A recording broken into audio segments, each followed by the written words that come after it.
सर्वप्रथम मैं माँ सरस्वती के चरणों में सादर नमन करती हूँ।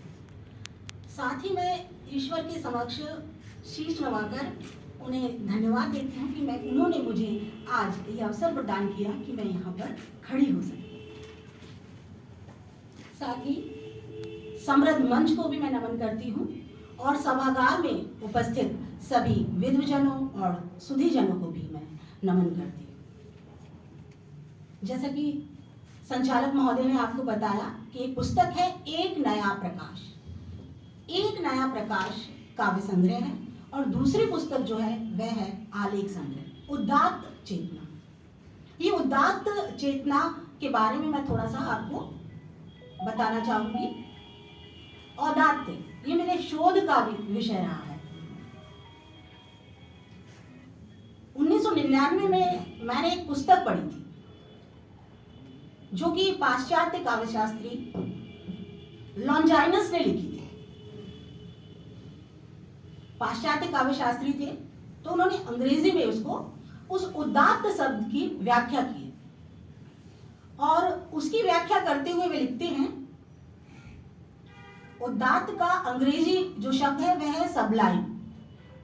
उसको व्याख्यायित करते हुए उन्होंने लिखा है कि सब्लिमिटी इज एमिनेंस एंड एक्सीलेंस, अर्थात जो श्रेष्ठ है, जो उत्कृष्ट है, वही उदात्त है। उसमें उत्कृष्टता होनी चाहिए और श्रेष्ठता होनी चाहिए। इसी की उन्होंने थोड़ी सी और व्याख्या की है। वो लिख रहे हैं कि जिसमें महान प्रेरणाओं की क्षमता, साथ ही साथ जो दूसरे को प्रेरणा दे सके, वही भाव उदात्त भाव है।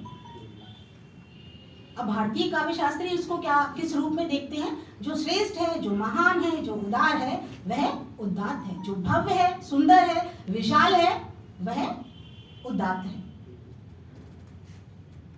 और इस रूप में जो मैं दर्शन करती हूँ, जो मैं देखती हूँ, वह है हमारी भारतीय संस्कृति।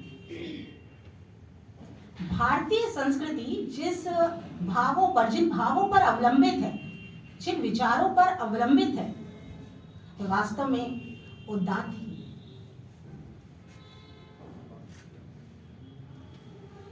11 सितंबर सन 1893 में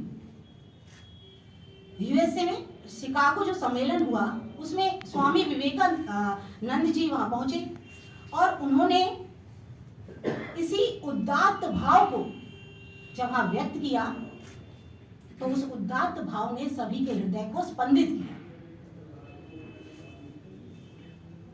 उनके भाषण की जो प्रारंभिक लाइन थी वो थी कि मेरे प्यारे अमेरिकी भाइयों और बहनों, ये वो विचार था वसुदेव कुटुंबकम का कि हमारे लिए तो सारी पृथ्वी ही हमारा परिवार है। विश्व क्या कोई भी व्यक्ति हो, वह हमारे भाई बहन जैसे ही हैं। यही कारण था कि उस सम्मेलन में पूरा सभागार तालियों की गड़गड़ाहट से गूंज उठा, क्योंकि वह भाव उनके मन तक पहुंचे।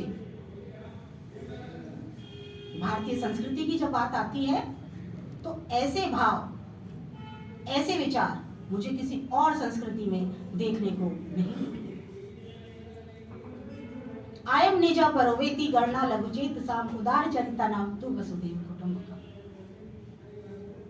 मुझे नहीं लगता किसी और संस्कृति में भारतीय संस्कृति के ये भाव देखने को मिलते हैं, जहां व्यक्ति अपनी स्व की कामना से ऊपर उठ जाता है। वह सबके कल्याण की बात करता है, वह केवल अपनी स्वस्थता, वह ये नहीं चाहता कि मैं स्वस्थ रहूं, वह चाहता है कि प्रत्येक व्यक्ति स्वस्थ रहे। यही है हमारी भारतीय संस्कृति और मेरी दोनों ही पुस्तकें इसी भारतीय संस्कृति को सुभाषित करते हुए लिखी गई है। यही मेरे भाव थे और यही मेरे विचार थे और इन्हीं शब्दों के साथ अब मैं अपना स्थान ग्रहण करती हूँ। धन्यवाद।